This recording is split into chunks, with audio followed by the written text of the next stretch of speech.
Mexico Territory, 1884. The morning sun stretched across the rugged mountains as 38-year-old rancher Elias Carter rode his horse into a remote canyon. He had left his ranch before sunrise, hoping to bring home enough meat for the coming week. His rifle rested across his saddle, and the dry desert wind carried the smell of sagebrush through the valley. Elias had lived most of his life around these mountains and believed he knew every trail, every spring, and every dangerous ridge. But that morning, something felt different. The silence was unusually deep, broken only by his horse's steady footsteps against the rocky ground. After several hours, Elias spotted something unusual near a rocky ridge. An injured horse lay beside a patch of dry grass, breathing heavily. Elias immediately dismounted and approached carefully, scanning the surrounding canyon. A few yards away, beneath the shade of a twisted mesquite tree, he saw a woman. She appeared to be in her late 20s, wearing worn traditional Apache clothing, covered with dust from the journey. Her dark hair was loose around her shoulders, and one arm was wrapped tightly against her body. When Elias raised his rifle, the woman slowly lifted her hands. She did not reach for a weapon or attempt to run. "Please, don't hurt me," she said quietly. "I only want to find my people." Elias studied her face for several seconds. He had heard countless stories about Apache raids and had been taught from childhood to remain cautious around strangers in the territory. Yet the woman sitting before him did not look like a threat. She looked exhausted, frightened, and badly injured. Elias slowly lowered his rifle. He introduced himself and asked her name. After a moment of hesitation, she answered, "Naya." Elias noticed blood beneath the cloth around her arm. Without knowing exactly why, he decided to help her. He carefully offered his hand and told her that she would not be harmed. Naya hesitated before accepting his help. Elias helped her onto his horse and led the injured animal behind them. The journey back to his ranch took nearly 2 hours. Neither spoke much. Elias occasionally glanced toward Naya, wondering who she was and what had happened in the canyon. When they finally reached the ranch, he helped her down and brought her inside the small wooden house. Elias cleaned the wound on her arm with water and wrapped it with a fresh cloth. Naya watched silently, clearly surprised that the rancher who had found her was treating her injury instead of keeping her under guard. That evening, Elias prepared a simple meal and left a plate beside Naya. She ate slowly while watching him from across the room. Elias asked whether she had family nearby. Naya lowered her eyes before answering. She explained that several armed men had attacked her group while they were traveling through the mountains. During the confusion, she had become separated from her family. She had been trying to return to them when her horse was injured. Elias listened carefully, without interrupting. Her story did not sound like the stories he had heard around campfires.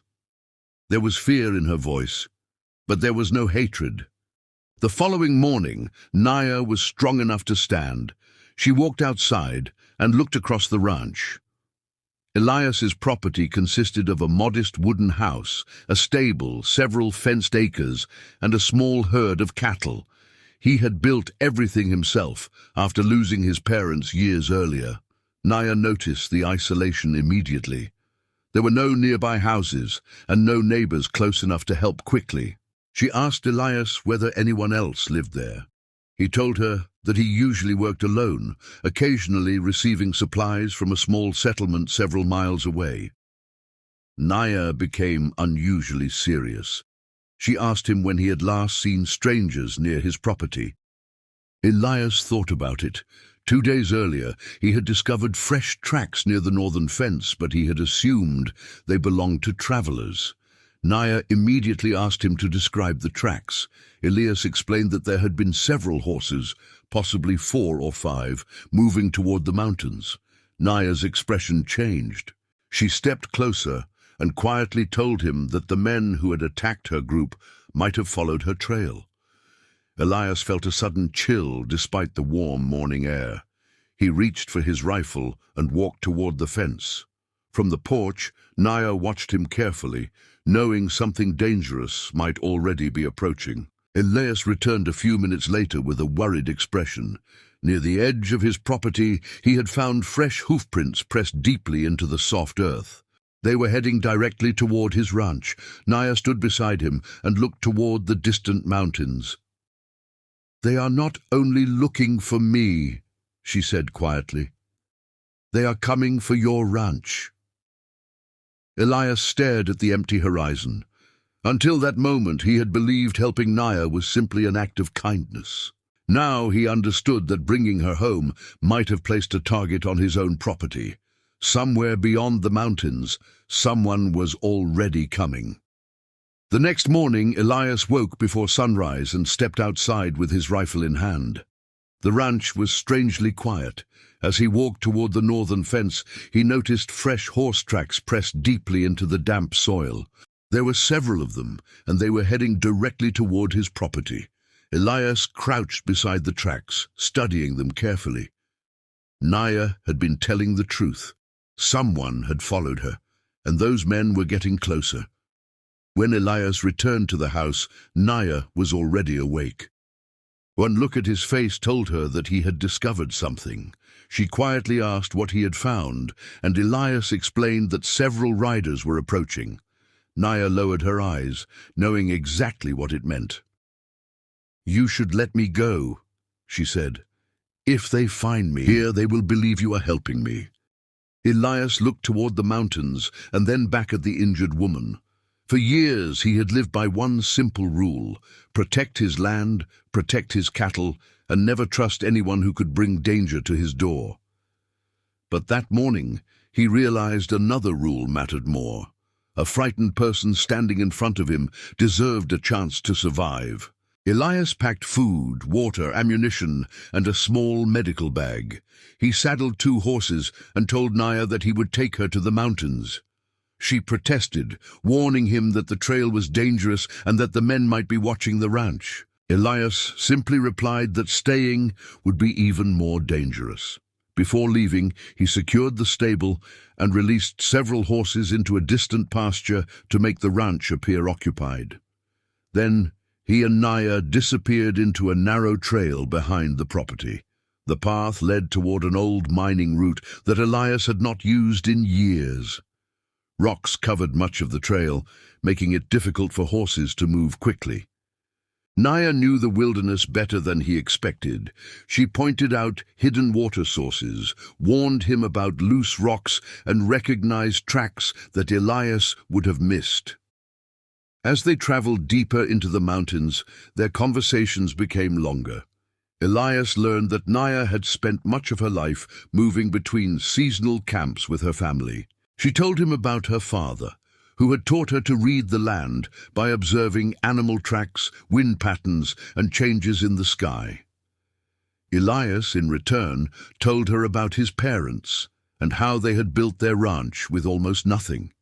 He explained that his father had died when Elias was young and that he had promised to protect the land they had worked so hard to create. By afternoon, the two reached a narrow canyon surrounded by tall cliffs. Naya suddenly stopped her horse. She had heard something in the distance. Elias reached for his rifle, but Naya raised her hand and told him to wait. A moment later, several figures appeared between the rocks. Elias prepared himself for a fight, but Naya recognized them immediately. They were members of her family and friends who had been searching for her since the attack. An older man rode toward them, his face filled with relief when he saw Naya alive. She dismounted and ran toward him. Elias stayed behind, giving them space. For several minutes, he watched the reunion in silence. Naya's family looked at Elias cautiously, but Naya spoke to them and explained that he had treated her wound and protected her when he could have abandoned her. The older man finally approached Elias and offered a respectful nod.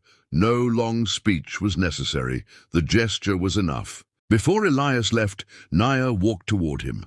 The setting sun painted the canyon walls with golden light as she stood beside his horse.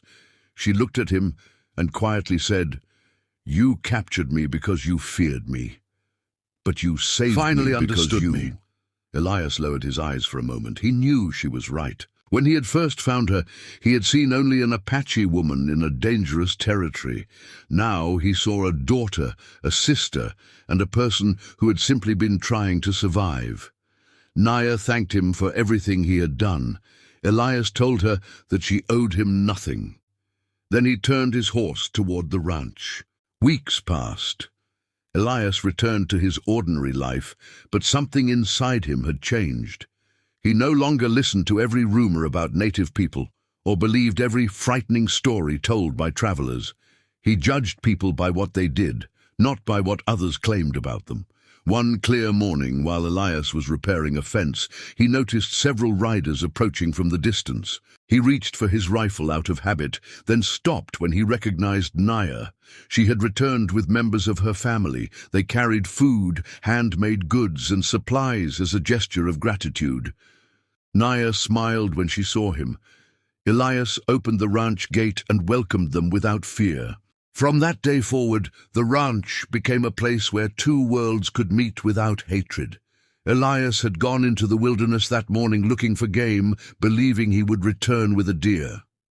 Instead, he returned with something far more valuable, a new understanding of courage, trust, and humanity. The woman he had once feared became one of the people who changed his life forever, and Elias never again looked at the mountains in quite the same way.